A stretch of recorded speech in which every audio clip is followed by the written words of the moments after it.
welcome to your award-winning The Reasons I'm Broke podcast, bringing you the reasons we're broke every single week through news and headlines ranging from comics, movies, TV, video games, and more.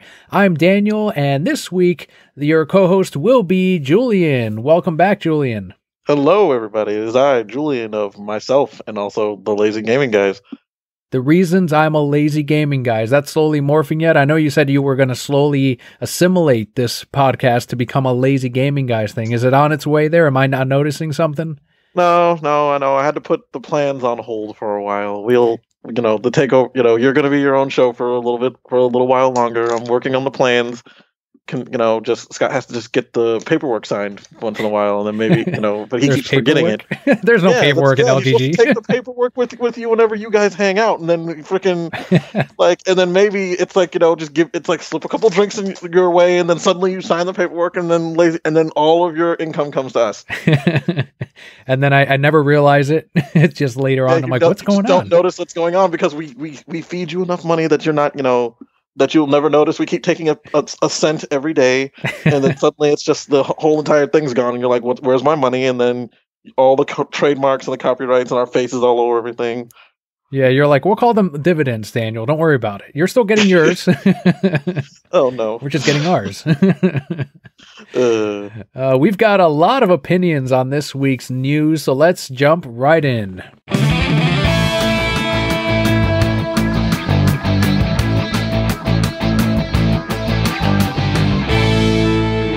First one here, Universal, Blumhouse, I think it might be Blumhouse. Universal, Blumhouse, and Peacock have closed a deal worth an estimated $400 million for a new trilogy of films set in the Exorcist universe.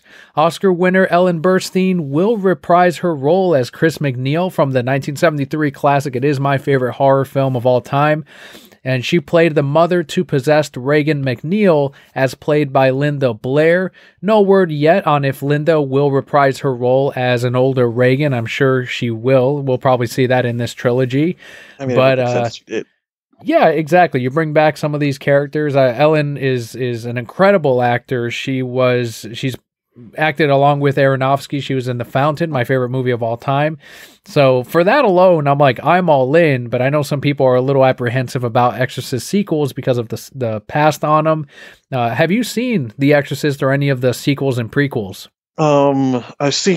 Didn't that Exorcist have something called The Reckoning or something? There's a lot of these horror movies that have something called The Reckoning at one point. I remember seeing one of those prequels and me just being, I'm just at home, worried that this is gonna work. It's gonna fuck with me like the first movie. It's like, no, it's not. It's pretty boring. I'm pretty bored. I expect them to have Regan come back. Like girl who played freaking Regan to come back. It's like it has to because it's like what is the what's mom doing here? It's like unless it's like hopefully they don't do the cliche of my daughter's now possessed. Oh no. Yes, that they're doing that where a young boy is possessed this time, and his father tracks down Ellen because she has experience with this as a parent. So that's where they gave us that bit of plot. It'd be hilarious if she went to Catholicism and she became a nun, and then she's sitting there in the nun outfit the entire time doing this whole thing. Right. Yeah. Well, and then in the first one, she's an atheist, so that would be like a complete 180 of her not only becoming a believer but becoming a fighter for God or whatever. Now Catholics. I'm an exorcist.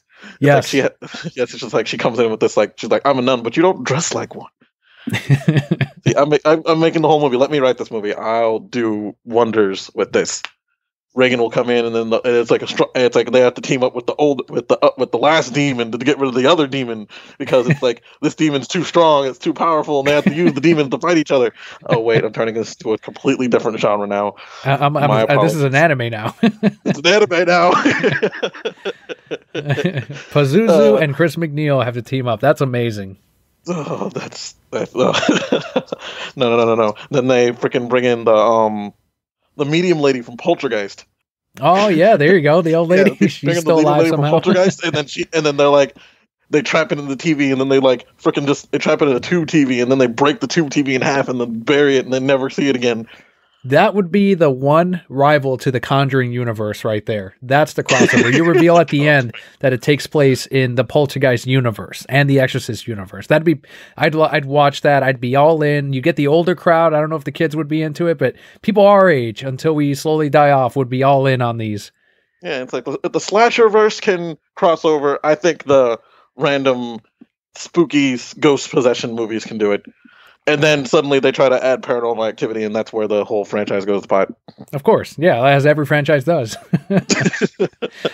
One franchise, though, that is horror-based, and it's coming back in a pretty big way, and it seemed like it had a lot of positives behind it, is Dead Space. There's a remake that they're calling it a remake, and it got announced that the EA Play Live Showcase hasn't received a new game since 2013, which was, I believe, when Dead Space 3 came out. Yes. Outside of a confirmation for PS5, Xbox Series X, and PC, EA and Motive Studios have yet to say when the game might be released. Senior producer Phil DeCarme confirmed that Dead Space 3's microtransactions will not be a part of this remake.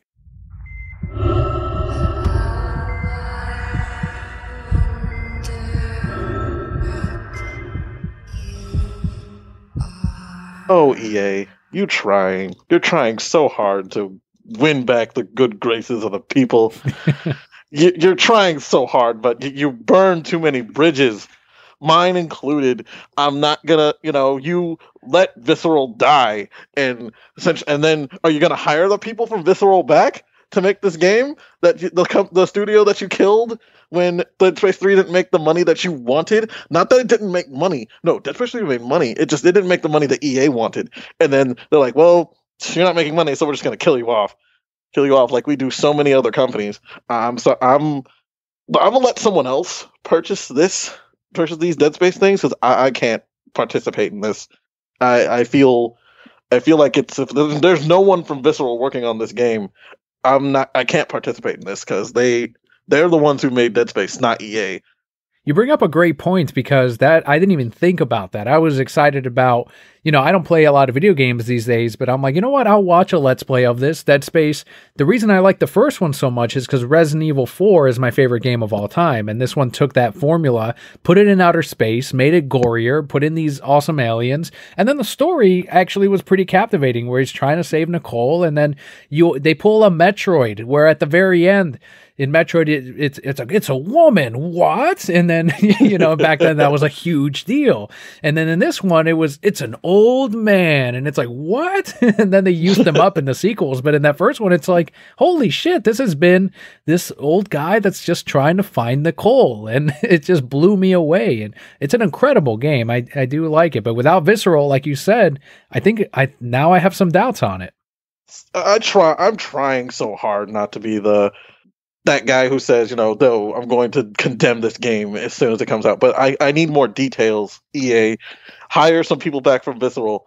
Do something to make it to try to seem like you're changing a new leaf, because we need one of these video game companies out there to seem like they're not evil and destructive. Looking at you at the time of this recording, freaking Blizzard, who just went through a scandal, huge, like freaking just. People are like at the time of this recording of this day, there's like a huge Blizzard freaking protest right now. No one's touching anything Blizzard related. Anybody who has heard about the news of the sexual harassment and all these other things, they're not touching anything Blizzard related at all. And this broke this week? It's actually, it's something that came out like at the end of last week, that Blizzard's been having like all of Blizzard's like essentially like college bro campus camaraderie in their offices and all this stuff. Apparently they used to have like what they called office crawls, where they would like get drunk in the office and freaking like and then sometimes they would end up harassing like some of the female coworkers there. I've actually read about usually I don't get to these things, but I actually read about this, and because like one of my friends was like who was like super into like World of Warcraft and Overwatch, he just said, I'm not touching this game and not touching these games anymore, because it's like, I'm like, okay, something must have really happened for him, who's actually been to BlizzardCon like for like the last 5 years until last year, for him to suddenly be like, I don't want to give these people my money anymore. And it was, it was crazy. It was like a lot more stuff about it. And there have been articles all over the place just popping up now about everything's going on. People aren't being quiet about it anymore. Mm-hmm. And Blizzard's in deep doo, and I don't know how they're going to fix their public image now, because they're just about like massive firings of like higher ups and shit, because they're boned.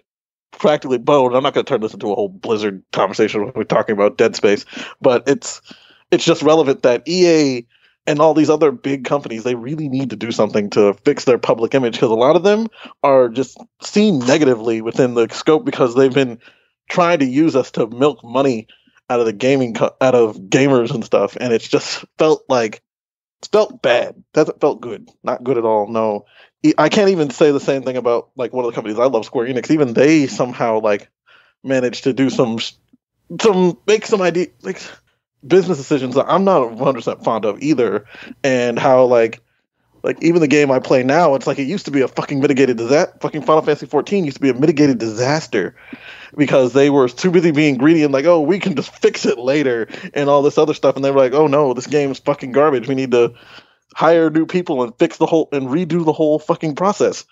And I need something like that with EA. They need to, if they're going to make this, they have to show me that they care about the people who put all this effort into Dead Space before.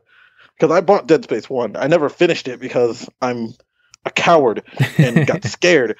But and it messed with me in my sleep. But that serves it. That's a good game. It did its job. It's supposed to scare me, and it did it.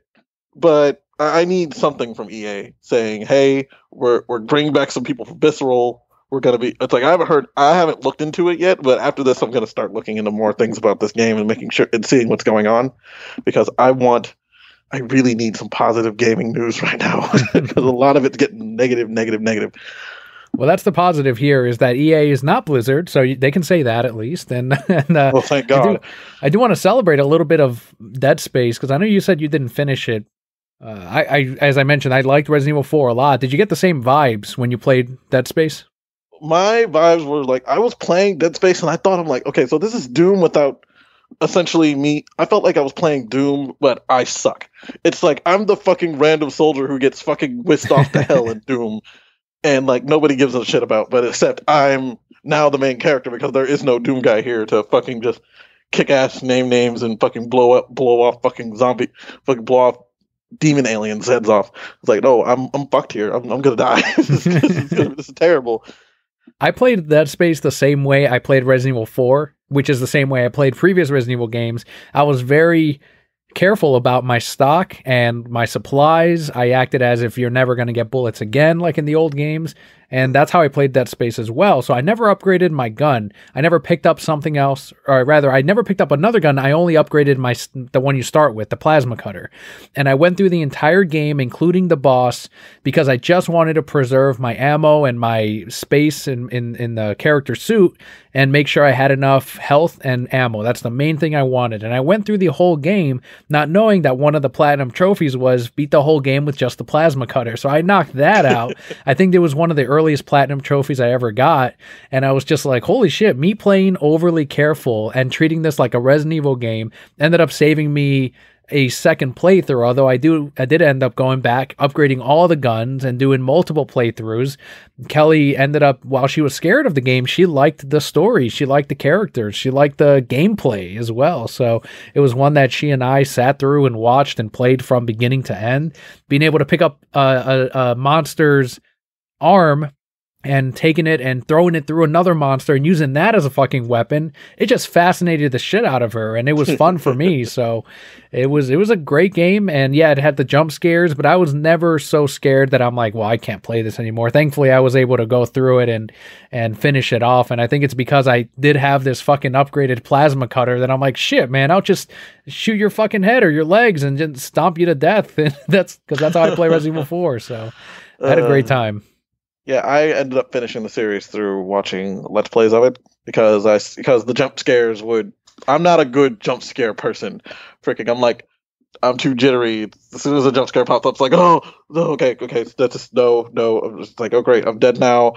It's like I'm just staring game over screen, just no, can't do this right now. I can't. I'm playing this game in broad daylight, sun in the room, sun blasting in the room, freaking trying to not freak out, and I'm still freaking out. Yeah, a little too much for Julian, I think. But I'm glad you enjoyed it and saw the solid aspects in the game, even though you weren't able to finish it. But hopefully EA will do justice, and right, so I can actually play through and finish the series. And I know a lot of people have been, I don't know about your line of work, but a lot of people in my area have been talking about Comic-Con. There's a local convention here called MegaCon that's right around the corner. It's in about 2 weeks. Same weekend as Free Comic Book Day. And I have customers all the time. They're like, that's the same weekend as Free Comic Book Day. It's like, yeah. It's like, why do they do Free Comic Book Day on the same weekend as MegaCon? It's like, no, that's Free Comic Book Day is a national holiday. It's not that we chose the day for Free Comic Book Day. This is every comic shop. It just happens to be in our area. There's a convention. So it's not a thing that we got to choose. But people seem to be... yeah, exactly. People are like, I'll come in before or after the convention. It's like, great, whatever. We'll probably see some slowdown, but right at the start, I wouldn't be surprised if we saw a spike of people coming in right before the con. But people are definitely itching to get back into conventions, especially. The only one I might do is Holiday Matsuri, but New York Comic Con announced that their badges, they're one of the biggest conventions in the US, sold out in less than 12 hours this year. There was a quote from them that said, "All badge types are now sold out. We're moving forward with existing capacity limits at this time.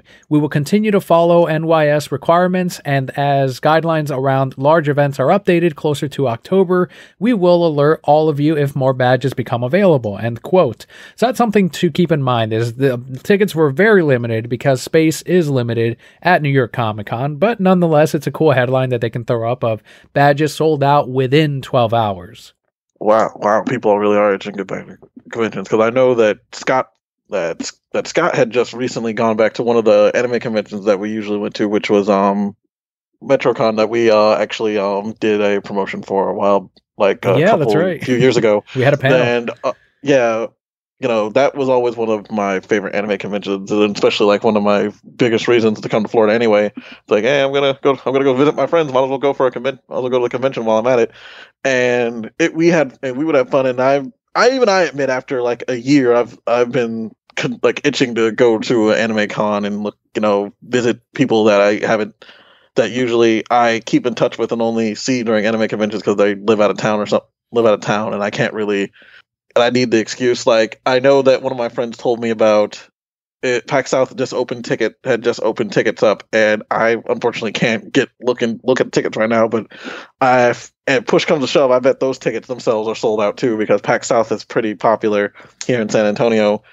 And last time I went, I saw a lot of indie game development stuff. I actually played the game Brawlhalla when it was still in development, and would actually help them get feedback about the gameplay and everything. And now they have like actually a decent following on this game now afterwards. And then I did a couple other indie games, which I don't think there's anything that's super popular now, but I've actually like played a couple indie game things. It was PAX South is pretty fun. And then it's like, one of my friends is like, hey, it's an excuse to fucking come for us to get together and visit you and shit. And I said, okay, fine. But now I gotta see if I can even afford a ticket to get in there, because if it's packed, it's like most likely I'm gonna be doing what a lot of people do who can't get tickets in these things, just be hovering outside and saying shoulda, coulda, wouldas. Anytime I did go up to Illinois in previous years, I would go up during a convention, Wizard World, C2E2. This year was a little bit different, but that's a good idea, and something that I've been wanting to do outside of Illinois is probably go to other conventions as well. And I think next year will be the year for it. This year, I'm still kind of like, guests are going to cancel, especially here in Florida where COVID cases are spiking again. I've been telling people for months, and I've been telling my coworkers who really want to go to MegaCon. And I'm like, look, guests don't be surprised if half the guests cancel. And they already canceled the whole Hobbit cast of characters. So it's going to happen, and it already happens at every convention, but during a pandemic year, it's going to be even more. Let's face it. MegaCon, I don't know about other conventions, but MegaCon will announce guests to sell tickets, and then the day one, they announce a bunch of cancellations. I don't think it's a coincidence. I think it's, hey, can we get a maybe out of you that you'll be at MegaCon? Sure. Okay, then we can put you on the list. And then they later cancel on them. So That's just me though. I'll wait till next year for the most part. Yeah, because PAX isn't until the beginning of next year, so I have some time to worry about that. And then New York Comic Con, I have a feeling that a majority of these badges are the press just itching to have something that's not to have some kind of people who do like podcasts and video game things, and it's like a lot of people usually they used to like get views and stuff, get views and listens from Comic-Con information and all these con stuff, and then for a year, a lot of people have not have had to like figure out how to do other stuff because they can't like cover conventions, they can't cover this, and they can't cover like big nerd events anymore because that's what they were built on. They're like whole shows and freaking things were built on coverage of all this stuff, like as if they were freaking IGN or something. And but now it's with this whole, and then there's all the other people who are like, we get to go to New York Comic Con. It's like freaking, I don't even want to know what Comic Con in LA if they ever decide to open back up, how fast that shit's gonna sell out. They're doing some mini version of it this fall, and I wish them luck, but I think next year will be when they'll be back firing on all cylinders, assuming things go as planned. So we'll see. Speaking of anime, though, Dragon Ball Super, there's a new teaser called Dragon Ball Super Superhero, and that got unveiled at Comic-Con at Home by Toei Animation. Has not been confirmed that the entire movie will be CG animated like Goku was in this teaser trailer, but they wanted to showcase the tech they'll be using for it. And very little information on it. I think do we know if it's going to be the next chapter of the manga, or is it going to be a completely original story? Okay, so I read about this, and they're working on it. Prior to its announcement, it was leaked on a forum at Toei Animation's Europe official website, accidentally, that before they actually announced it, that this was coming out. And that's when I found out about it, because I found out about the leak, and then suddenly, yay, they're announcing this. They haven't announced anything about it being where in the manga it's going to happen. What the production of this began before the release of the Broly movie. Yeah, I had read about that, where they had already starting to do this superhero film. It looks like it is going to be a movie, right? Yeah, because Akira Toriyama is the one working on this. It's pretty much like it's going to be some original concept, so I'm thinking it's something that has nothing to do with the manga time, because the only Dragon Ball Z media we're getting right now is the mangas and this other random spin-off series called Super Dragon Ball Heroes, which is essentially, let's have crazy random Dragon Ball Z shit going on. I hear it's pretty bad. No one questions it. No. The thing is, I love it because because how Dragon Ball fans are, they right now they hate the manga and they love Dragon Ball Heroes, because at the end of the day, what do Dragon Ball fans want? Fighting, just random fucking characters. Fighting, they want fighting and fan service. That's what Dragon Ball Z, that's what Dragon Ball fucking fan base wants now. We want to see fight, they want to see fights, they want to see fucking characters do epic shit. And that's not happening in the manga because they're too busy setting up characters who suck. I don't want to spoil it for anybody who actually is out there, if you actually happen to have any readers reading the manga right now. But I caught up in it. I am very disappointed in it right now because it's not very good. But I've been watching Super Dragon Ball Heroes, and that shit's been fucking ridiculous and amazing. And that's and it's just essentially what Dragon Ball is, just stupid. It's like stupid plot lines that I don't need to make sense because it's just anime. It's the basis of anime characters fighting. Anybody who asks for actual logic in Dragon Ball Z, you're asking for too much. I am a fan of the manga right now, especially since they're developing Vegeta a lot, and that's one of my favorite characters in the... That's the best part of the manga. Yeah, and that's pretty much where I'm at right now, where they each have Goku and Vegeta have their split training, they have their different powers, and Vegeta has accepted that he has a different approach than Goku does, and he needs to play to his strengths, and I really enjoy it. I like the manga a lot. I haven't had any access to Heroes. I don't know how you've been watching it, but once it gets... Okay, so it doesn't have like an English release yet, right? Oh no, there's no English release for Heroes. There's like no English support for Heroes. Dragon Ball Heroes has been like this huge thing that started back in Japan as a fucking arcade game. As an arcade game that uses freaking trading cards. And then it got one game iteration here in the country, here outside of Japan on the Switch. And then after that, they started making anime, like 15-minute anime episodes of all this, and then they just continued making them. And a lot of people, it's like, oh yeah, you got to get freaking fan translations and freaking random websites. And as soon as somebody put something or anything up on YouTube, that's not like maybe a random opening from the video game until the video game got stopped because of COVID. They haven't, that's the only thing you'd ever see about it. You get like a glimpse of something going on, but if you wanted to know more, you had to actually watch the episode, and you can't. And like I said, it's pretty much old backwater anime sites or freaking torrenting like I had to do, which like the quality's garbage, but but the subtitles work, so I can tell what it is, so I can still figure out what's going on to an extent. But say I don't like where the manga's going because it's just the villain I don't like in the manga. Like everything else, like the stuff with Vegeta is actually pretty amazing, like you said. But like the rest of it, I'm just not interested. I'm not interested at all. But I understand that my Dragon Ball Z fandom has been less developed and more just random Dragon Ball Z stuff because I've been spoiled by freaking the Xenoverse video game right now, where I'm essentially just having fucking random Dragon Ball adventures with the small amount of people I still play this game with. I'll have to watch Heroes someday, though. I'll track it down in some form, and maybe they'll release it here, even if it's just subtitled. But something that is heading our way, it is based on a video game, and this one got some very mixed reactions. Netflix has reported that it is developing a brand new live-action Pokemon television series with Lucifer co-showrunner Joe Henderson. He's also a comic writer. He is slated to write and executive produce. Henderson has found great success with Lucifer over at Netflix. It is one of their biggest shows, developing multiple seasons after the streamer revived the former Fox series and keeping it immensely popular throughout its run. It's coming up on its final season. The original English voice actor behind Ash Ketchum took to Twitter to make herself available for the series, and I don't see where she would fit. Maybe if they wrote an original character just for her. I don't think there's no word yet on if they're going to use Ash or Red or whomever. There's no story plot points. But for you, I want to get your take on what you think of this and what story you would like to see, even if you feel negative about it. But what do you think they should explore in the world of Pokemon? Okay, so for this thing, one, until I read these notes, I did not know this was going on. I'm going to be honest with you.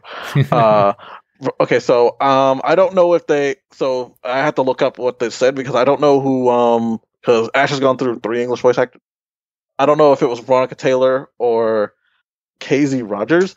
I believe Casey it was Rogers Veronica doing it right now? Yeah. Okay. So it's Veronica Taylor. Okay. So if I don't know because Veronica Taylor's pretty older lady, so we'll see how that works. It's like fucking she can be Ash's grandma or mom or something. Jesus. But she still randomly does the Ash voice for people all the time, so she still got it. Julian's so most likely they'll have her be. She can play Agatha. Yeah, she can play Agatha. Agatha's Grash's grandmother, freaking random lore. But anyway, with this whole show, I have seen Lucifer. I've seen the first 2 seasons of it. I think I started season 3 before I lost my Netflix. I enjoy this. And then since you told me Joe Henderson actually has done comic books and stuff, I'm not as weary as I was when I first heard about this. Netflix has a bad reputation of adapting things in whatever way, shape, or form they want, essentially. But Pokemon aren't ones to not spread their wings into other forms of media these days. Yeah, they're not as careful as Nintendo are over their brand protection. They're like, whoever wants to pay and wants to run this thing, let's go. Then because Pokemon has essentially at this point, Pokemon can do whatever they want because they have their own freaking company, and they essentially outside the video games, which Nintendo places name all of the video games, but the anime and everything else, it's and any other aspect, freaking Nintendo has no say or anything on Pokemon anymore. The head of Pokemon will pretty much be like, we're going to do this. We're going to try it. If it doesn't work, we're not going to do it. So this show might get 1 season, and if it doesn't work, they'll just cut it off like they do everything else. And want to know what the story details of this. It's are they going to, it's going to be it's they say it's going to be live action, but how much of it's going to be CGI'd? I know the Pokemon are going to be CGI'd because that'd be stupid if they tried to they tried to like freaking put glue wings onto a Komodo dragon and try to call it a Charizard. Yeah, that wouldn't be cool, but I don't. Maybe it gets really artistic that way and ends up winning that. I don't know. They could do it. It will be CG. Yeah. This might be the finally I get the gritty Pokemon thing I've always wanted. That's not like that's not one of those super stupid edgy that's not one of those stupid like super edgy freaking internet videos like that one edgy Power Rangers thing that somebody made like I remember that a couple of years back, which a lot of people were like, "Oh, this is cool." I'm like, "No, this is not that great. This is not that great." Then someone's like, "Oh, you're not gonna like all that stuff about the Lord Darkon stuff that's going on in the comic books." No, this actually makes some sense. Power Rangers wise, it still is goofy. It's still goofy, but Power Rangers is not against freaking serious topics and shit. Serious fucking moments. But with this, I will say anything Pokemon related, I will ingest it once. I'm gonna look at the series. I'm gonna watch it. I'm gonna see where they're gonna go with it. I was surprised with how much I like the Detective Pikachu movie. But then when I rewatched it, I did see its flaws. But then once again, I said this is decent. It's right. I do blame my brother Steven for the reason I like the Pikachu movie more, because he is blindly hyped for a lot of things, and you have to be objectively seriously terrible for him to hate it. I miss being that level of nerd that he is. I don't know what in him that he sees it, that he sees all the world in this rose-colored tinted glasses. He sees the world. I need that again. Like I said, I will give this a shot. Joe Henderson, I suggest you get some of the writers from the Pikachu movie and the Tech Pikachu movie and have them help you out with this, because they did their research. They like nothing in that did not seem like it couldn't have happened within the games, at least. Like this was like there were some things that they had to freaking get around, but I could honestly see that happening since like even in the real Tech Pikachu game, they did their research for that. And just do the research, please do the research. Don't let Netflix walk all over you and change things, because there's like some weird head people in Netflix, I swear to God, change plots and things when people come up with pitches and they're like, we don't like that. It's not generic enough. One good thing is that Joe Henderson, since he is Netflix's baby right now, I do feel like they'll let him do what he needs to do. He's obviously proven that he can run a show into great success from almost cancellation to actually literally it was canceled and then picked up by Netflix, and now it's fucking massive. So he knows how to set up these arcs, these character interactions, getting people to come back. I don't think any of the Lucifer fans are going to come over, because I doubt we'll have a love story to the level of what we got with Lucifer. A lot of moms and older women are really into Lucifer. Kelly herself is really, really enjoying Lucifer. So he'll have to figure out its own twist or its own quirk to make this a success on Netflix. He already has the running start in the fact that it is Pokemon. Pokemon is white hot right now. And this is something that I don't think we're going to follow a trainer or a type of story that we got with the anime. I think it will be something more like Detective Pikachu or an offshoot. Maybe we'll follow a researcher, and it'll be something that won't have okay, this is where we have 8 badges and they need to get there. It's just going to be an ongoing story, and it will be something less battle-based, I think, and I think we will see battles, but it will be more on the lines of Detective Pikachu than, say, an Elite Four story. Oh God, please don't actually make a gym leader. Don't make a gym leader story type thing, because that's just no. What if they tell a story about a gym leader, like the perspective of a gym leader? that like, might work. If you make it a person who's trying to start a gym or something, that would be interesting. Mm-hmm. Like they actually have to go through like the Pokemon. They have to go through like these Pokemon League rules and setting these things up, and then there's like, I don't know, maybe naysayers, and then they have to deal with, I don't know, fucking Pokemon Mafia or some shit. Team Rocket, or fucking Team Rocket are like, oh, we'll make the gym for you, but you gotta get us you gotta go out and fucking catch us these random Pokemon, and you're also part of Team Rocket now. You gotta do whatever Team Rocket says. Or like how in the mangas of Pokemon, Lieutenant Surge, Sabrina, and Koga are actually Team Rocket members. Right. Who freaking who like you and the main and Red in the manga knows they're Team Rocket members. It's like, how are you able to run gyms as Team Rocket members? And freaking apparently the whole like Team Rocket had their arm in like and most of the freaking Pokemon League, because Giovanni was like no one could get through Giovanni's badge. He was undefeated, so he pretty much had like he had like a grip on them. And then once he was gone, it's like it was. But then like, and also the Elite Four in that were just nature extremists who hated who pretty much are like despised humanity and wanted to like return Pokemon to, return nature to the way it's supposed to be and rid the world of large human establishments and shit. It was like, oh wow, this is real and this is actually pretty gripping. If they can do something since it's going to be a live action show, that we're going to do something that's more realistic and something that I'm expecting. And now that I talk about it more and have ideas for this, I can see this working a lot more. It's just they still have to do the research. That's the main thing. You have to make it sound like this would be something that would happen in Pokemon. That's not because it's not going to be. You don't intend on making this for children. Mm-hmm. Do not intend on making this for children. If you make it for children, that's where you're going to fail. You got to cater to us Poke adults who are old and jaded by all by the same retelling of the same stories. And either way, kids are going to latch onto it anyway because it is Pokemon. They love Netflix. We know that anytime they put on a new animated show, it becomes popular again, like Avatar: The Last Airbender. We're seeing it right now with Naturo. So Netflix will be a place where kids will will watch the show. It's not going to be R-rated. It's going to be fine. But if you're right, if they do cater it to teens or young adults, then I think it will find some good success there with kids as well. Something else. Stop saying Naruto wrong. I'm saying it right. I'm sorry. I'm gonna stop you for a minute because oh my goodness, I gotta stop. You do this all the time, and it drives me crazy. I haven't said Pokemon. That's one thing I haven't done, and I won't do it because you have common sense, and you have common sense, and you know what the freaking comma above the E means, because freaking learn how to talk, people. It's Pokemon, not Pokemon. Freaking understand how to speak the language that you apparently know what you're speaking. Well, let me ask you something. So Poke stands for pocket. Should we not be saying it Pokemon?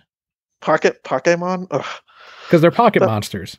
Yeah, I'm gonna be honest. It's, pretty much somebody up in Japan decided to call it that. Decided to say that, and and we're better for it. It's like because if we always said the pocket monsters thing, it would have been redundant and sounded like freaking Beanie Babies. Gotcha. Another detail that we got here out of the Hollywood Reporter is that the screenwriter David S. Goyer recalled that Man of Steel was conceived during a period of writer's block on The Dark Knight Rises. He said, quote, "When Chris and I were beating out The Dark Knight Rises, we ran into some issues in the middle of the film.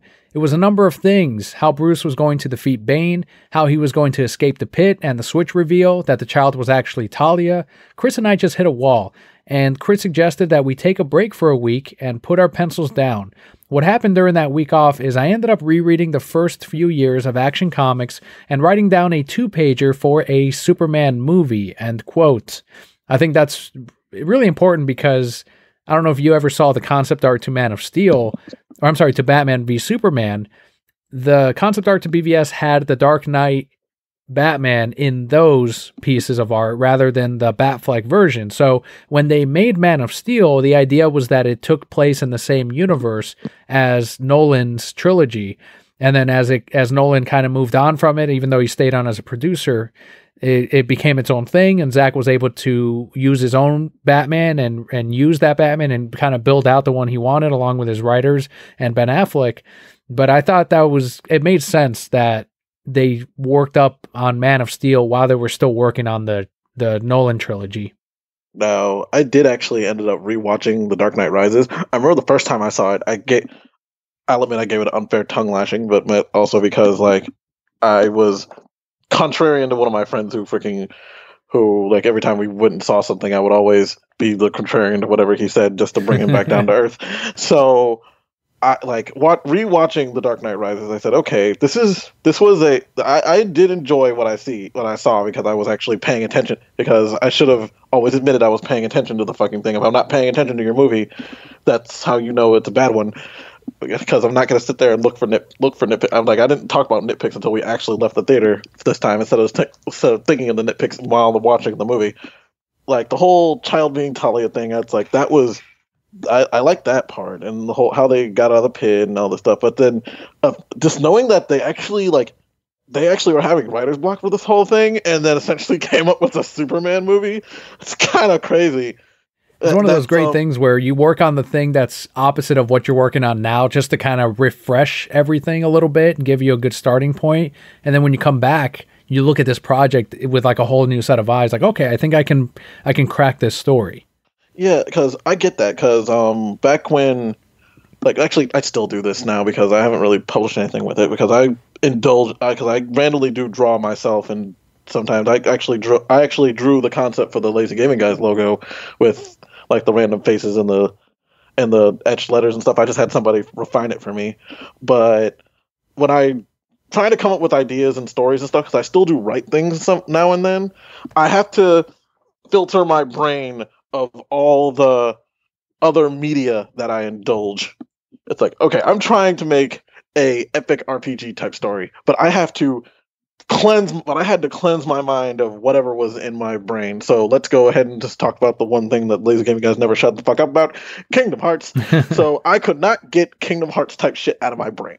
So I essentially had to come up with a Kingdom Hearts fan fiction to filter out all the Kingdom Heartsy, Final Fantasy type garbage out of my brain, so I could come up with a decent story.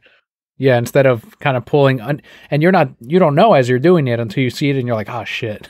No, I totally get that, and yes. I do want to read your Kingdom of Hearts fanfic, by the way. I gotta actually put that bitch I have to find that bitch and go, and because it's in a composition book hidden somewhere out of my eyesight. Well, I can't wait to read it. we're gonna read it. We'll read it on here. It's like over a decade old, so great. Pretty much even better. It's like, oh, it has some old stuff in it. I don't know freaking what I was doing. I might have to rewrite it, because I bet it's covered in spelling errors and hard to read, and random times where it's like I start writing it nicely, but then when the writing gets going and the brain juices start flowing, it becomes an unreadable garbage. Well, in the same interview, continuing with this story, David also revealed an embarrassing moment for Warner Brothers during the making of Man of Steel. He said, quote, "One note I got was on Man of Steel, where the ending involved Superman utilizing the pod that he arrived in as a child in order to bring down General Zod's ship. The note we got from the studio said, 'You have to change that.' We asked why. They said, 'Because if Superman uses that pod and it's destroyed while saving the city, how's he ever going to get back home to Krypton?' There was just this long pause, and we said, 'Krypton blew up. You saw 30 minutes of it.'" End quote. It just shows how fucking off base Warner Brothers is. Holy shit. Are you serious? Oh my god. I read that, but it's still like, it doesn't make any sense to me. How in the hell? It's like, WB, are you guys that inept about how Superman works? It's like everybody knows the basis of Superman. Baby put into a pod off an exploding planet sent to Earth, and he becomes Superman when he becomes an adult. It's like, what? What? It's like, that's cultural. But Superman being a escape explosion baby is like freaking like pop culture osmosis. Mm-hmm. It's like not knowing Batman's parents got shot. It's right. Or freaking Dragon Ball Z isn't about buff dudes punching each other. It's just cultural or Pokemon is about cute, adorable creatures that try to kill each other. It's just cultural osmosis. You can't get away from this thing. You have to be under a rock, or you know what? That makes sense. They're just sitting there counting their money and letting freaking Bugs Bunny waste away in a coffin instead of putting him in good ideas for the longest time. So who knows what WB executives are going on about. They need to get fired, man. And it's amazing. Toby Emmerich needs to go. He needs to go, and that's one way we can restore the Snyderverse. And it just shows the silliness that is Warner Brothers, and some of those same people are still there, but there's a changing time, especially now with Discovery. And a big part of restoring the Snyderverse is the Flashpoint movie that never was. What we're seeing now with that Flash movie, that is not Flashpoint. But The Walking Dead stars Jeffrey Dean Morgan and Lauren Cohen revealed to comicbook.com that they would love to play the Flashpoint iterations of Thomas and Martha Wayne. Cohen said, quote, "Let it be said and known and documented, we both would love for this to happen." End quote. And then Jeffrey Dean Morgan said, Lauren and I have talked about that for years. I think her playing, I'd love to see her version come on. You never know." End quote.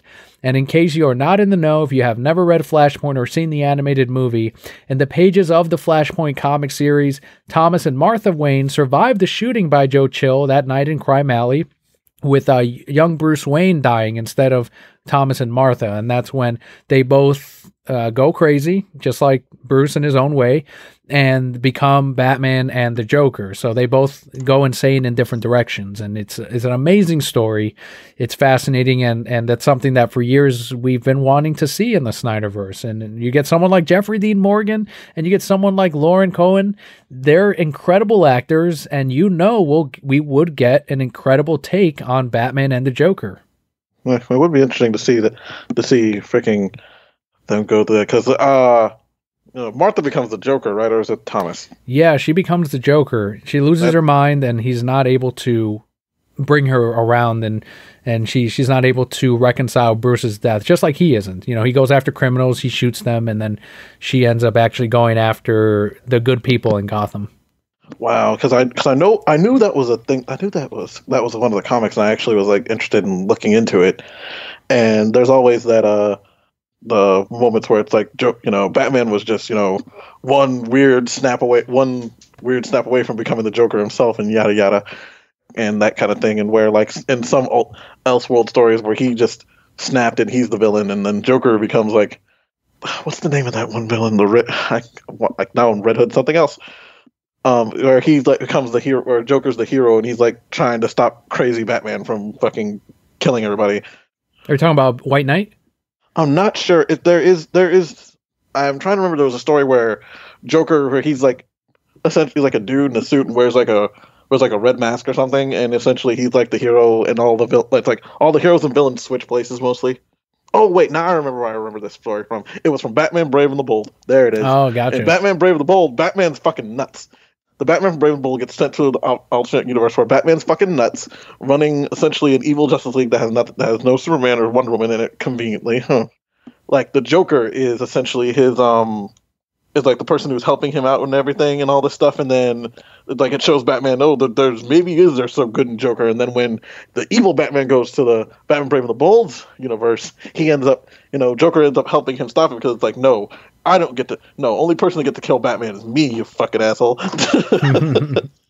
Yeah, I do suggest you watch Flashpoint, or at the very least, there was, I think, a 3-issue comic series that spun off of Flashpoint, because of course, anytime there's an event, there's tie-ins. But in this case, the Batman tie-in to Flashpoint was really well done, because it explored that relationship between wife and husband, and in this case Batman and Joker, where he is trying to stop her. He doesn't want to kill her like he does other criminals in Gotham, because he does kill in this universe. This Thomas Wayne universe uses guns and runs around, and there's this amazing point in the story where they both have this moment of clarity. He reveals to her, he has this information already of, in this other universe, this is not how things are supposed to be. In this other universe, our son lives, and that's what I'm trying to fix. And that's when she says, does he become, she's asked, okay, so what happens to Bruce? And he says he grows up to be like his father. And she says, a doctor? And a long pause, and he says no. And that's when she comes to the horrifying conclusion that their son, who lives in this other universe, becomes Batman, which is something that I don't think either parent wants. And in that universe, we saw that in The Button and in Tom King's Run, where Thomas just wants Bruce to be happy. So when he crosses over into the main DC universe, he makes sure to take over as Batman and take away all of Bruce's things that make him Batman, so that he can just settle down and enjoy his life. But that makes him the villain of this story.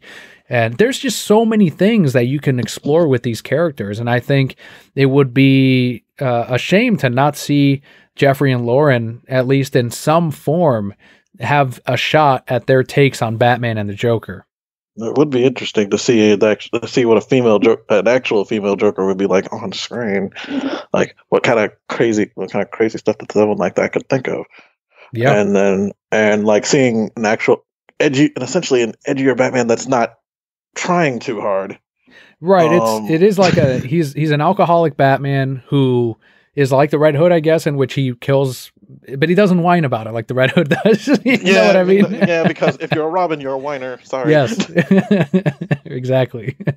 He's just a regular Batman that's an alcoholic that runs around with guns. So kind of like the original version of Batman, minus the alcohol, like the early issues. I think the only Robin who isn't a whiner is the one from the Dark Knight Returns. Yeah, that's true. Yeah, she's just kind of excited to be Robin. Exactly. It's like I'm excited to be Robin. It's like, yeah, not whining. Yeah, I don't want to be Bruce and Shadow. Yep, exactly.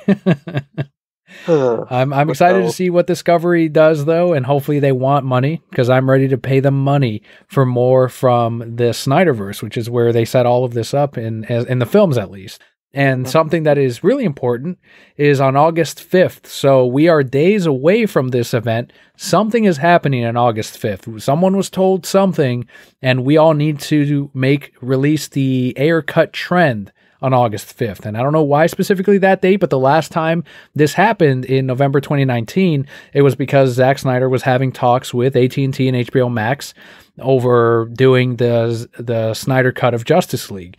So in this case, I'm assuming that maybe David Ayer is having his own talks with HBO Max or Discovery to hopefully release the Ayer cut. And they're saying that this is the last opportunity we have at not just this movie, but at also restoring the Snyderverse, which would mean Justice League 2 and 3. So this is your final reminder on the podcast that on August 5th, you need to tweet #release the Ayer cut if you want to see Justice League 2 and 3 and if you want to see them do right by David Ayer and his Suicide Squad. Oh, okay. So that's what that is. All right. Because I'm like, I'm sitting here confused out of my mind. I'm like, what's this? I'm like, oh, I know it's one of the movies, but I can't think of which one it is. And now I know. It's like, now I know. I remember this now. Right. This is the one in which they released that first trailer at Comic-Con, which was incredible. And it fit more with what they did with BVS and Man of Steel. And then they released the second trailer, which was cut up with that song from Queen.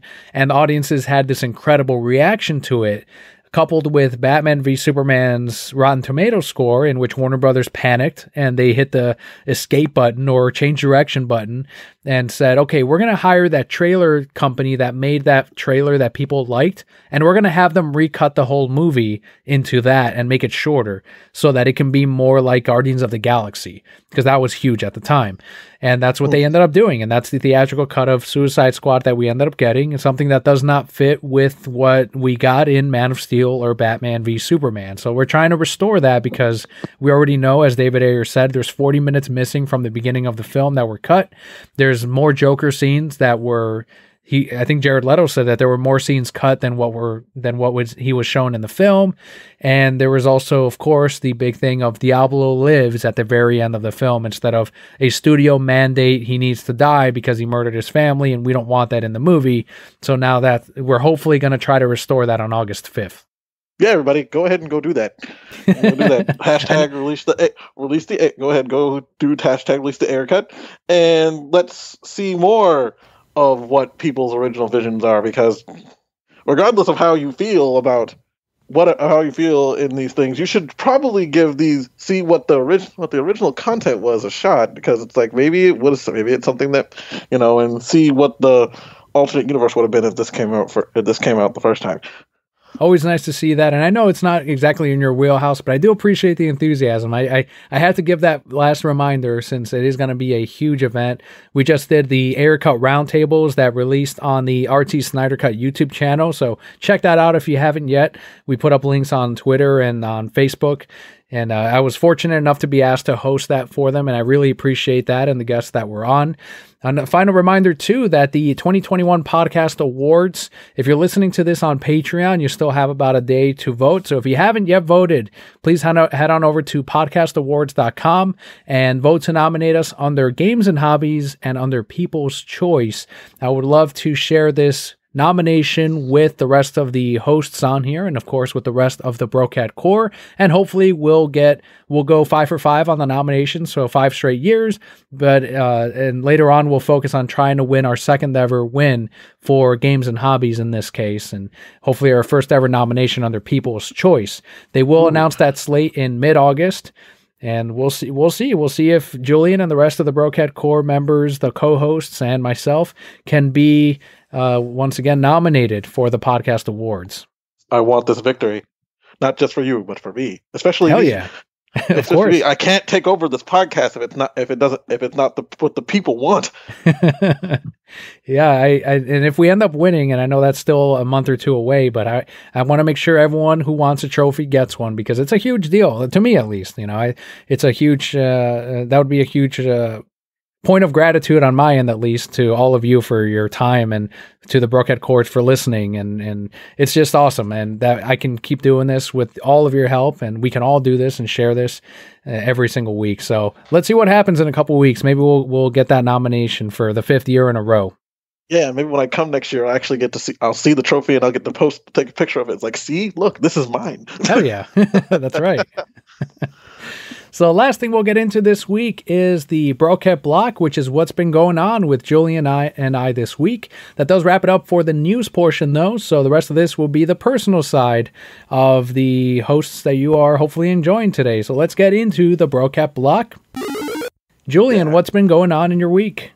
As a person who has worked for one of the evil companies on the planet, I have changed positions in said evil company and stopped being management level. So my life is a lot less stressful now. Thank God. Like we said earlier in the podcast when we were talking about MegaCon and conventions and like COVID spiking, we did have a scare in the city, and people are starting to shut a couple things down, but nothing too major. I have been working out again. Nice. Getting up, because my schedule because I actually have a decent schedule now, and I wake up during the daytime instead of being up till working till midnight and then being up till 5 in the morning. I actually have a decent sleep schedule. I freaking can get up, get some workouts done. I bought, instead of just the random Ring Fit workouts that I do, which those are pretty intensive because they make you do a lot of there's a lot of squatting, and I have bad knees from running a lot as a young child. So pretty much that's helping me get my knees back into some working order before they completely give out on me. So that's been fun. And then morning jogs, little weightlifting, and I've lost about 10-15 pounds of water weight. Yeah, that's good. Are you just running around outside, or do you go to a specific place? Next to my house is a decently steep. It's not super steep, but it's a hill at least.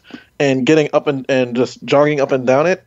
Also, I tried to run around in this neighborhood that they're trying to build nearby, but there's too many because of all the random rain we had here. There's too many rocks and mud and stuff. So I almost slipped and fell and scraped my knee up, but I caught myself before I hit any of the rocks. Thank God.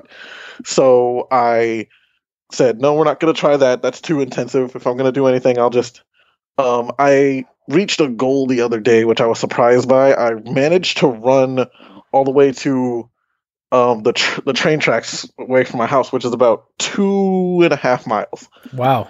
Without stopping. Yeah. But by the time I got to the train tracks, I was panting.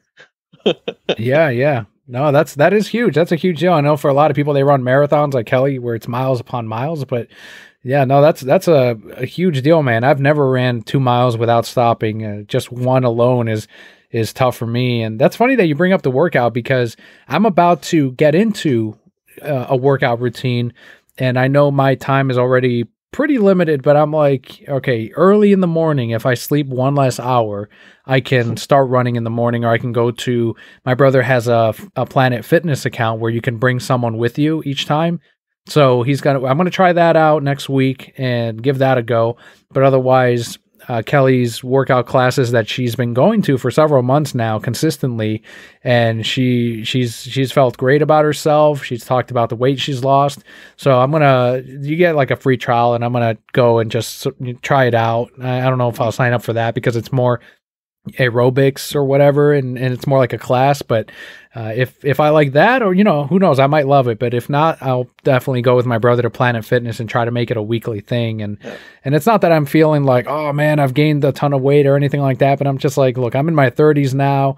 I should probably get into some kind of active routine. Even though I'm on my feet all day in retail, it's not the same. It is not the same. Exactly. So unless you're moving around, like, since I've been at my new position, I actually do more physical labor. I'm actually moving around boxes, taking box, like putting up, actually stocking for once and moving things around instead of telling people to move things around and do this and do it, because like being on my feet's is pretty easy. I freaking used to do that before working when I would hang out when I go to freaking Disney World with Scott all the time.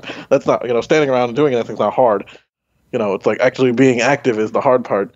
Because I noticed that I could actually do it because I was lifting up, because essentially I'm lifting up like bottles of stuff, and I had to lift them up on high shelves, and I was like, whew, essentially having to lift up like batteries and stuff. And I said, oh gosh, these car batteries are heavy. And I'm like sitting here sweating, and I've only been at it for like an hour. So I said, yeah, this got to change. Got to do some stuff. I got to be more active because I don't hate my body. I'm very comfortable with the pot belly that I have. Sure. Because I used to be a skinny stick person who looked like he didn't eat. So, but like now it's like, oh great, I'm completely out of shape. I can't do the same things that I used to do anymore. If I wanted to marathon if I decided to go to Disney World now and try and marathon it, I'd be panting before the day's over. So I said I gotta regain my stamina. I can't even go to a convention and walk around the entire thing all day and try and do goofy dances and shit all day, because I'd be fucking panting and worn out by then. So I'm like, if I'm gonna do my crazy anime dances again when conventions are easy to go to, I'm gonna have to start working out and get into shape and stop being a random curmudgeon who sits in his apartment all day eating whatever he can reach out and grab. And falling asleep during streams. Yeah, that's a freaking. But that's a different story altogether. Falling asleep on streams. I don't do that on purpose. It's my body's like, you rest now, regardless. But I actually took a nap today, so there will be no falling asleep on the stream, which is every Wednesday on YouTube at Lazy Gaming Guys. That's right. Yeah, I was gonna say, if you want to watch Julian fall asleep on stream, watch the Lazy Gaming Guys stream every Wednesday night. It does go up after they're live, so it's not like you can only catch it live. It does go up so you can check it out. But there's always links to Lazy Gaming Guys anytime Julian or Scott are on the show, so you will find it right here on the description of the show. Make sure to tune in. It's a lot of fun. I also convert your audio to a podcast, and I upload it for you guys because I want to listen to it myself. I can't stay up till 2 or 3 in the morning and watch you guys stream, so I have it on the go myself. So neither can I, it seems like. Yeah, that's true. So if you search Lazy Gaming Guys on Apple Podcasts or your favorite podcatcher, you can also catch it on there. But to get the visual of Julian falling asleep, you only hear the snores on the podcast. To actually see it, you check out their YouTube channel. On my end, I haven't had anything. Well, actually, it's been an eventful one on my personal life. Work-wise, it's been like, it was a huge shipment and whatnot, but Kelly and I celebrated our 7-year wedding anniversary last weekend. Oh, congratulations. And then this past weekend, thank you, we celebrated her birthday. So it was like 2 weeks of celebrations, and she ended up coming down with a cold that she's recovering from right now. But at least during these past couple of weeks, we were able to celebrate our anniversary and her birthday and take some time off. And we had some time off without Leo too, which was nice, because it was like, okay, just her and I. And then we also did some things with Leo. Like we took him down to Tampa and we went on a train ride that was like a 2-hour thing, because he loves trains. He's never been on a real life train, so yeah, he's only done like the downtown Disney thing down there, which he likes. But we ended up going to Tampa and taking him on this big train ride, which he loved. There was a conductor, and it was all volunteer based, but he had a great time. It was just a fun time for I guess family time and couple time, married life stuff that I enjoy, that I loved and I appreciated. It's more about making the memories rather than I guess trying to gift, each other jewelry or something. I don't know what Exactly. other couples do for marriages, but there's nothing more precious than their time with each other. Yeah, exactly. Put that on a card on a shirt. I'm trademarking this. The Lazy Gaming Guys Hallmark crossover already right there. We can sell those. Yeah, except a lot of it will be horrible. Yeah, that's what's been going on with my week personally. A lot of personal stuff. That's good stuff. Nothing terrible, which I'm very grateful for, and pushing this air cut and podcast awards thing. So I've been staying very busy, and you'll hear from me next week on how the workouts went, either good or a bad thing, and we'll find out very soon. But anything else you want to share, Julian, about your week before we close out today? So I've been doing financial crunching. I'm not going to be able to make it to Florida this year like I was planning. Mm-hmm. Because since the last time I was on the podcast, I did get it. I have my own vehicle now again. I'm able to move. I have wheels, but because of a lot of changes, getting this vehicle took a lot more money than I expected from what I had saved. So just to get it to a payment that I can actually make with how much I make every month, how much I make up on a monthly basis, I am not going to be able to make the trip to Florida as easily as I could, because with everything going on, because a lot of people are like, oh, we can just stay with us, it's fine. It's like, no. I'm from another state. It's its own hotbed state, its own reasons. I cannot justify staying with you. It's like, I appreciate it, but I have to stay on my own as protections for both of us, just in case. So I don't want to have to have them accommodate me in the middle of a pandemic and all this stuff unless it's absolutely necessary. And since because of it, I've been actually doing more research on finances and Florida stuff, and my roommate's been eyeballing me watching videos and freaking doing the research, and he's actually we've been trying to plan going out of town for a while, but every time we plan on it, something happens and I can't do it. But he's actually interested in coming to Florida, so next time I come to Florida, everybody might be able to see the person that decided to deal with me and live with me for most of the last 2-3 years.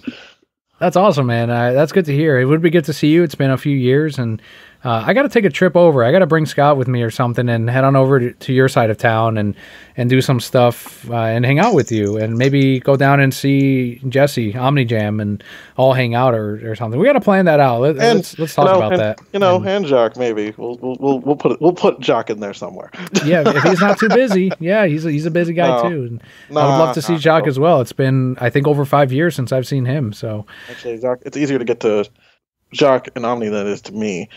Because between Houston and Austin is a different place. I'm not telling you which one lives where, because I shouldn't have said that. But essentially between them and where I live, it's a lateral and a downward weird obtuse triangle. Essentially, it's easier for them to get to each other than to get to me, because it's a lot less driving. Yeah, I'll talk to Scott. Maybe, I know he's got his Japan trip next year that he's planning, but maybe we can try to fit in another one early next year. And Jock still has his too, and then Jock's also part of that little thing. I saved my money because I said, I'm sorry guys, I need vehicle to drive around. Sure. Nerd trip, Japan fun, but car important. Can't rely on aging parents to drive me around. No, I gotcha. That makes sense. Yeah, we'll talk about this more as we get closer to next year and figure something out. But otherwise, Julian, I want to thank you so much for coming on this week and helping out with the hosting duties. Go ahead and let the Brokehead Corps know where they can find you if they want to continue the conversation.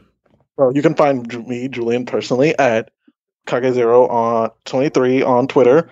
That's the only thing I ever use. I do have a Facebook, but I never touched the dang thing. And you can also find me at Lazy Gaming Guys. I pretty much am the main. I pretty much run the majority of the channel. I pretty much make sure I try to fix things. I end up doing most of the posting for Lazy Gaming Guys. I'm trying to make more of an effort to post on Lazy Gaming Guys outside of other things, like try and talk about when we're I'm gonna start trying to stream off Twitch as well as YouTube. But soon I have to look into the financial, because there's a service that I have to do to unlock that, so we can also have Twitch stuff, so we can make Twitch clips, but also YouTube's been starting to do clips. I just have to go through I'm gonna have to go through old episodes and start clipping things, which is gonna be work, but I'll do it just to get a little bit more views out of the 2-3 hour streams that we do every week. So there's that. Also, you can always email us at 3guyscontrol@gmail.com if you ever want to ask us any questions, or just contact us and tell us what we're doing right or wrong. I am not against criticism.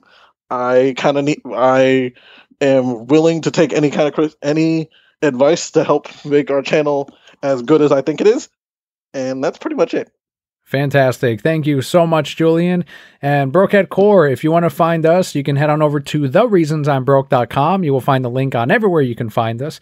If this was your first episode, we hope you enjoyed, and hopefully you join us next week. But again, you can also be heard on the podcast. If you head on over to speakpipe.com/thereansI'mbroke, you can leave us a voicemail, 90 seconds or less, or if you want to send in a question and send it on over through speakpipe.com/thereansI'mbroke, and we may read it or answer it here on the podcast. But thank you so much for joining us this week. I've been Daniel, and Brokehead Core, all will be well.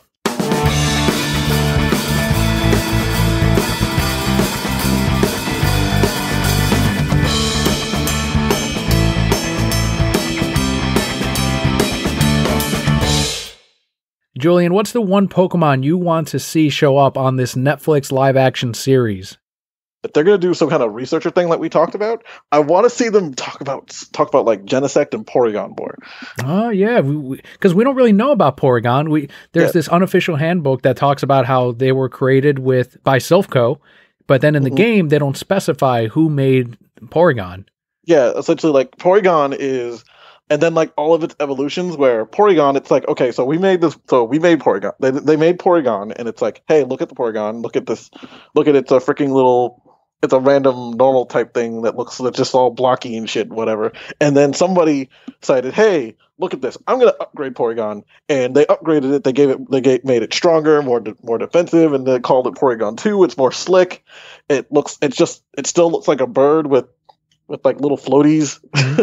But then somebody said, then just as the internet works, some asshole decided I'm going to make a fucking illegal download version of it, illegal download disc for it. And guess what? You get Porygon Z where it's like twitching all the time and it's all freaking out. And I think you could make some interesting hacking. If this is going to be an episodic series, not a film, they could make some, or even if it is a film, they could use Porygon and Porygon Z to do some hacking shit. And that'd be pretty interesting.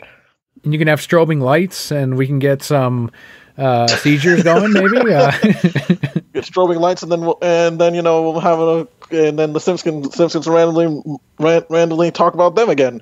Have a random moment with them again, just having seizures on the ground. No seizure Porygon. But then also with Genesect, where it's like it's like essentially an ancient fossil which was dug up by let's see what Pokemon villains at the time were doing it. Team Plasma found, and then their researchers had like freaking genetically freaking added, like, we don't know what ancient Pokemon it was. Everybody just assumes it's like Kabutops or something because it looks like a Kabutops essentially. Right. It's a robot Kabutops with fucking a giant laser cannon and creepy eyes, and it transforms into a UFO ship and shit. And it's like, it's a pretty interesting Pokemon, and the movie didn't do it justice. So I say, if you're trying to make a more interesting series, use that, and then I don't know, you can also use Porygon and have a Porygon Z disc in it, and then the Porygon Z does all the crazy stupid shit, and it tries to like blow up, I don't know, fucking destroy cities and shit with it. Good fucking answer, super man. arc villain stuff. Yeah, because you came up with story shit. My mind just went, I just want to see Bulbasaur, even if he's in the background somewhere. Like I already get so little Bulbasaur merch, and this is something that I was telling. Scott and I were at Target a few weeks back, and I was like, look at these 4 Pikachu controllers that you can use for the Switch. And I took a picture of them and sent them to Kelly, and she's like, oh yeah, they're pretty cool. And I'm like, see, Pikachu fans and Charizard fans and I don't know, Eevee fans have the luxury of just passing on multiple designs for controllers. Whereas Bulbasaur fans, I'm like, Bulbasaur fans are left in the dust. Yes, it's like, if we get the one thing, we buy it because we know that's the only fucking thing we're gonna get. That's all we're getting. So that goes for the series too. Yeah, if I see Bulbasaur once in the series, I'll be like, great, this is awesome. I'm happy I saw him. Just like Speedy Gonzalez in that terrible new Space Jam story. He was in there. I'm like, oh, cool. They didn't completely get rid of him. He's right there, and he's pretty prominent. Amazing. Speedy Gonzalez. I think Bulbasaur's a little better than that. You know what? Somebody get on that. Bulbasaur and a freaking sombrero. Hell yeah! I want to see it. Let's do People it. on the Reason I Broke Discord, get on that. Work on it, please. Do it. I want to see it. I will give you a whole piece of my respect.